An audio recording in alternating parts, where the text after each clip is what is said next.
നന്ദേട്ടന്റെ വാദം കേൾക്കാൻ എന്നെ ഒന്ന് കോടതിയിൽ കൊണ്ടുവരണമെന്ന് ഞാൻ പലപ്പോഴും പറഞ്ഞിട്ടുണ്ട്. പക്ഷെ ഇങ്ങനെ വരേണ്ടി വരുമെന്ന് ഒരിക്കലും ഞാൻ കരുതിയില്ല. ഈ കേസിലും നന്ദേട്ടൻ ജയിക്കണം.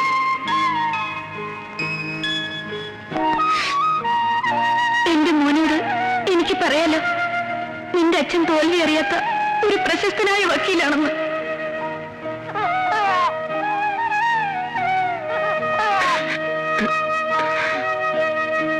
നന്ദേട്ടാ, നന്ദേട്ടാ,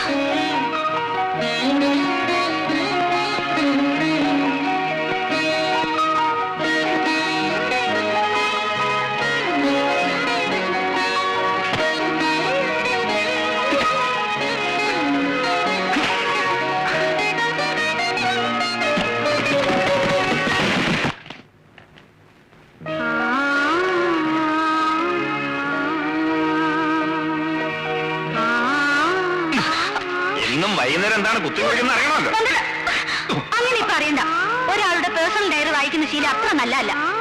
വലിയ വക്കീലായിട്ട് ഇതൊന്നും അറിയില്ലേ?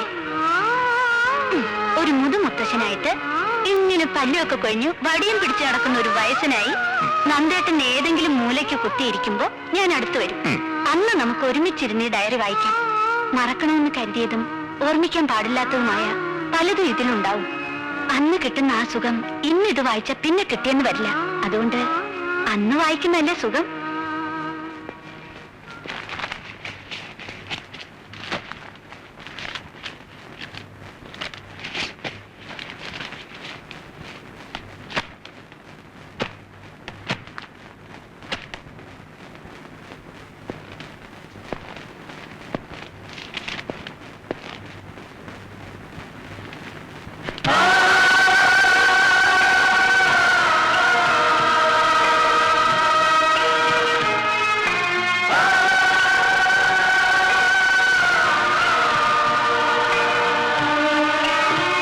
കുസൃതിത്തരങ്ങളൊക്കെ എഴുതി പിടിപ്പിച്ചിട്ടുണ്ടാവും.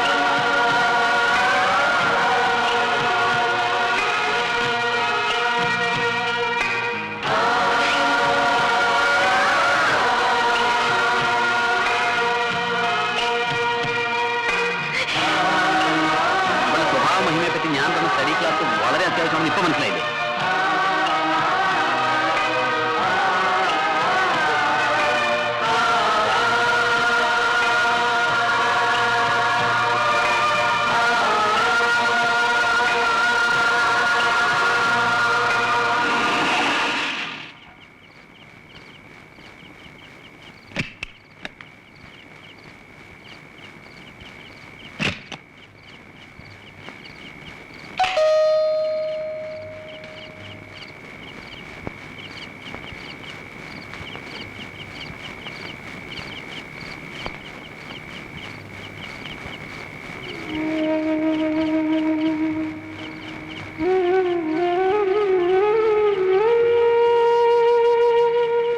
ഭാനു എന്നോട് ക്ഷമിക്കണം.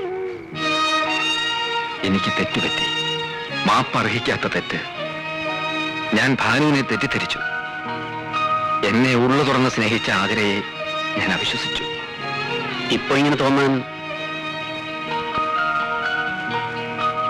ഞാൻ അവളുടെ മനസ്സ് കണ്ടത് ഇപ്പോഴാ ഭാനു. അവളുടെ ഡയറിയിൽ നിന്ന്. നന്ദേട്ടന്റെ സംശയം മാറാൻ അവളുടെ ഡയറി വേണ്ടി വന്നുല്ലേ? നന്ദേട്ടൻ ആതിരയെ കണ്ടോ? ഇല്ല. നമുക്ക് അങ്ങോട്ട് പോയാലോ? എനിക്ക് അവളോടൊന്നും പറയാനുള്ള ധൈര്യമില്ല ഭാനു. അവൾ എന്തെങ്കിലും തിരിച്ചു ചോദിച്ചാൽ.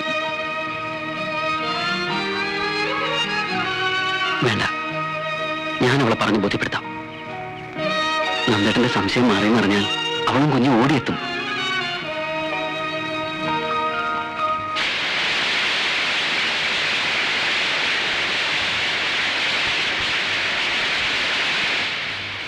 ഒന്നും പറയാതിരുന്നാൽ എങ്ങനാ? ഞാൻ എന്തു പറയാനാ? മകളാണെങ്കിലും നിർബന്ധിക്കുന്നതിന് അതിരില്ലേ? അച്ഛനാണെങ്കിൽ ഉപദേശിക്കാവുന്നതിന്റെ പരമാവധി ഉപദേശിച്ചു. ഭാനു ദേഷ്യപ്പെട്ടിട്ട് ഇറങ്ങിപ്പോയത്. എന്തൊക്കെ പറഞ്ഞിട്ട് അവളുടെ തലയിലിട്ടൊന്ന് കയറണ്ടേ? മകള് ഭർത്താവിനെ ഉപേക്ഷിച്ച് കുഞ്ഞുമായി വീട്ടിൽ വന്ന് നിൽക്കുന്നത് അച്ഛനും അമ്മയ്ക്കും വലിയ സന്തോഷമായിരിക്കും അവളുടെ ധാരണ. ഞാൻ അവളോടൊന്ന് സംസാരിച്ചു നോക്കട്ടെ. നന്ദേട്ടനെ ഒരു നിമിഷം പോലും പിരിഞ്ഞിരിക്കാൻ പറ്റില്ലെന്ന് കരുതിയോളാം ഞാൻ. ഇപ്പൊ പിരിഞ്ഞിരിക്കാൻ ഞാൻ ശീലിച്ചു. നീ പോന്നതോടെ അവന്റെ സ്വസ്ഥത ആകെ തകർന്നു മോളെ. കോടതി നേരെ ചൊവ്വേ പോകുന്നില്ല. ആ പെണ്ണ് കൊല്ലപ്പെട്ട കേസിൽ നാളെ ഹാജരാകാതിരുന്നാൽ പബ്ലിക് പ്രോസിക്യൂട്ടർ സ്ഥാനത്തു നിന്നും അവനെ മാറ്റും. അങ്ങനെ എന്തെങ്കിലും സംഭവിച്ചാൽ അവനെ തൊഴിൽ വേണ്ടെന്ന് വെക്കത്തേ ഉള്ളൂ. അറിയാമല്ലോ അവന്റെ സ്വഭാവം. നിന്നെ ഒഴിവാക്കിയാലേ മനസമാധാനം കിട്ടൂ എന്നായിരുന്നു കഴിഞ്ഞ ദിവസം വരെ അവന്റെ വിചാരം. ഇപ്പോ നീ വന്നാലേ മനസമാധാനം കിട്ടൂ എന്നായി. എന്നെ തെറ്റിദ്ധരിച്ചതിൽ എനിക്കൊരു പ്രയാസവും ഇല്ല. പക്ഷെ അനന്തമോൻ, അവൻ എന്ത് പഴച്ചു? അവനെ ഒന്ന് കാണാൻ നന്ദേട്ടൻ വന്നു. അവനെ പറ്റി ഒന്ന് അന്വേഷിച്ചു. എത്ര പെട്ടെന്ന് അവൻ നന്ദേട്ടൻ ആരുമല്ലാതായി തീർന്നത്. അവൻ ചെയ്തത് തെറ്റ് തന്നെയാ. എന്റെ മോന് മനസമാധാനം കിട്ടാൻ വേണ്ടി മാത്രമല്ല മോള് വരണമെന്ന് പറയുന്നത്. കൊള്ളരുതാത്തവനാണെങ്കിലും ഒരു ഭർത്താവുള്ളതാണ് സ്ത്രീക്ക് ധൈര്യം. ഇനി മോള് സ്വസ്ഥമായിട്ടൊന്ന് ആലോചിക്കുക. ഇതിൽ കൂടുതലൊന്നും അമ്മയ്ക്ക് പറയാനില്ല.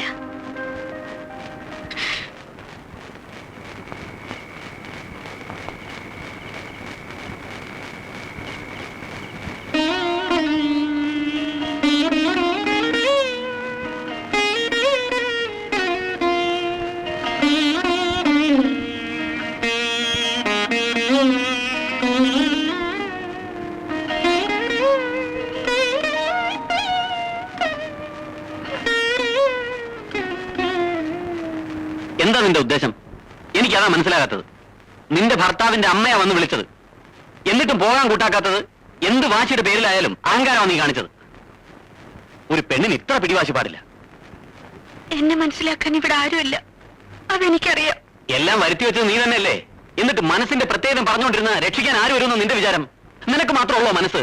നീ എന്താ നന്ദേട്ടന്റെ അവസ്ഥ മനസ്സിലാക്കാത്തത്? നന്ദേട്ടൻ കുഞ്ഞിനെ നോക്കിയില്ല എന്നല്ലേ നിന്റെ പരാതി? കുഞ്ഞിനെ കൊഞ്ചിക്കാവുന്ന ഒരു മാനസികാവസ്ഥയിലായിരുന്നു നന്ദേട്ടൻ. ആ കാരണം പറഞ്ഞാണ് നീ പോകാതിരിക്കുന്നതെങ്കിൽ അനന്തമോ വലുതാവുമ്പോ അവനെ അച്ഛനിൽ നിന്ന് അകറ്റിയത് അമ്മയുടെ പിടിവാശിയല്ലെന്ന് അവൻ ചോദിച്ചാൽ നീ മോനോട് എന്ത് മറുപടി പറയും? വാശിയും പരിഭവം കാണിക്കാൻ കൊച്ചു കുട്ടിയൊന്നുമല്ല, നീ ഇന്നൊരു അമ്മയാണ്. നീ കാരണം സ്വസ്ഥത നഷ്ടപ്പെട്ട നന്ദേട്ടൻ ഇതുവരെ കോടതിയിൽ പോയിട്ടില്ല. നാളെയും കൂടെ കോടതിയിൽ ഹാജരാവാതിരുന്നാൽ ഒരു പബ്ലിക് പ്രോസിക്യൂട്ടർ എന്ന നിലയിൽ അദ്ദേഹത്തിന് തുടരാനാവുമെന്ന് നീ കരുതുന്നുണ്ടോ? അങ്ങനെ സംഭവിച്ചാൽ കളങ്കമില്ലാതെ ഭാര്യയെ സ്നേഹിച്ച ഒരു മനുഷ്യനെ പൂർണ്ണമായി നശിപ്പിച്ചതിന് സമാധാനം പറയാനുള്ള ഉത്തരവാദിത്തത്തിൽ നിന്നും എന്തെങ്കിലും നിനക്ക് ഒഴിഞ്ഞു മാറാനൊക്കൂ? ഇനി ഈ കാര്യം പറഞ്ഞുകൊണ്ട് ഭാനുവേട്ടൻ നിന്നെ കാണാൻ വരില്ല. പോട്ടെ.